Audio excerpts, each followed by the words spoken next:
Hey everybody, welcome to Example of Play. In this video, I'm just going to give you kind of my first impressions real quick of the newest DLC for Panzer Corps 2. This is Frontlines Cyrenaica. So the Frontlines DLC for Panzer Corps 2, these are ones that are supposed to be kind of focused on individual operations and a little more zoomed in versus the normal DLC or campaigns, which are more zoomed out and are bigger in scope. And so the first one, the first Frontlines DLC was about the Battle of the Bulge, and then this one is about Cyrenaica. So this is the early war in North Africa between the Italians and the British. So you can play. There's one campaign of 12 missions, but you can play as either side.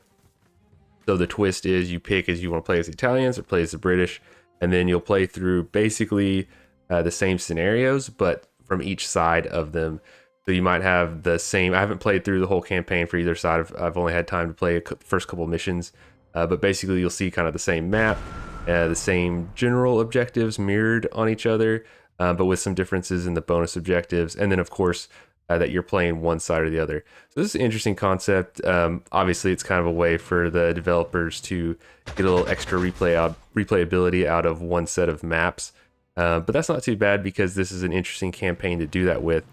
Given that each side has a phase of the campaign where they're on the attack or on the defensive, with the Italians attacking first in Operation E, which I had actually never heard the Operation E part, where that was their attack against the British in Libya.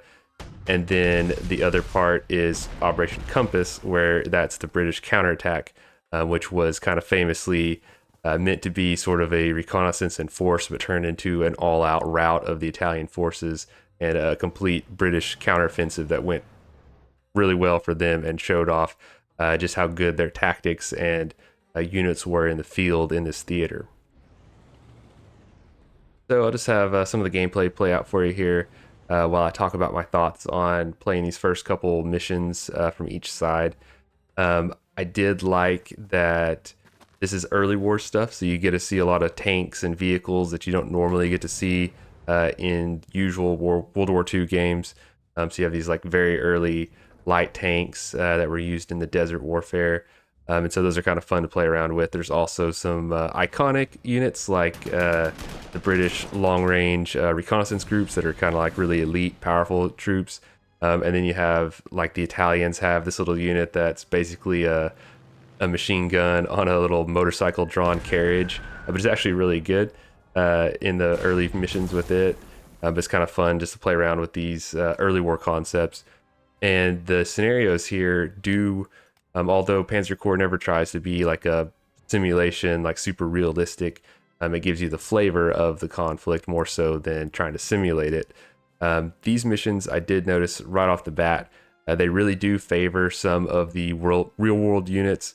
Instead of taking lots of heavy infantry, heavy tanks, having a little bit extra reconnaissance vehicles compared to what your normal Panzer Corps formations might look like is actually really strong in these first couple scenarios, at least for sure, where you've got a lot of empty desert terrain and limited roads. You know, they have like one road running through the map, so some of your units can move quickly down that road.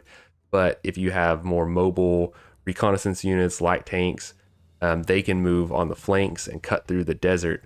And there's like sand dunes out there that slow them down, especially if you take infantry that don't have mobile transport. It's going to be really slow going out there in the desert. So instead, it favors kind of the lighter, more mobile units because they can move quickly on the flanks through these big, wide, open desert areas and get behind the enemy and circle them and kind of strike really hard and fast at vulnerable points, seize airfields. And if you can take the airfields, then now you control that section of the map in the skies. So it does kind of reflect the real conflict in some ways with those really bold, fast moves through the desert, sometimes being decisive versus the more traditional, we're just going to march our forces to one objective to the next. I found it was like way more effective to kind of pinch off vulnerable enemy units and then fade back into the desert, which the recon units are great for that because they can get those extra moves and move further in general, and then they're strong enough that they can survive against these lighter early war units. And so I thought that was a really fun part of the first couple of missions, playing as each side. Beyond that, this is, it's basically the same Panzer Corps you've seen before. There's no radical new features besides the way that the campaign is structured, where it mirrors the two different sides of the conflict. You've got your standard gameplay of you got core units, you got auxiliary units, you've got bonus objectives you're trying to pick up, and then as you carry your core force from one mission to the next, you want to try to level them up so they get more experienced without taking too many casualties. Balance your points that you get between repairing units and buying new units or upgrading things. And then as the Italians, one of the things you face in their campaign specifically is that your core unit slots go down over time, but there's some bonus objectives you can take. You kind of mitigate that and keep it from going down as fast. Really giving you some incentive to keep up with those bonus objectives so that you don't get towards the end of the campaign and your force is shrinking and getting smaller and smaller, making those missions harder.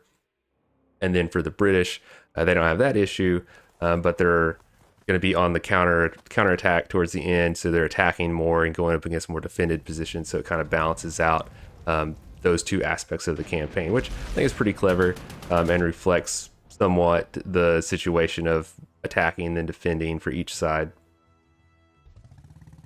All right, so that's probably about all I got to say about this DLC right now. Like I said, I'm not trying to do a full review here. I've only had access to it for a couple days, so enough time to play a couple scenarios from each side and see that it is a solid entry. If you like Panzer Corps 2, you'll probably like this. If you don't like it, it's probably not going to change the game up for you that much, but it does give you a chance to play a fairly unique setting. Not a lot of games cover the early part of the African theater, and especially getting to play a whole campaign as the Italians, probably not very common out there in war games. So even though as the Italians here, you're pretty much doomed to lose the campaign, but you can still play through it and do your best. And then as the British, you get to play around with those early war tanks like the Matildas and cruisers and stuff that don't feature quite so much in the European theater, but you get to play with all that stuff out in the desert here and play some, different kind of terrain than most World War II war games.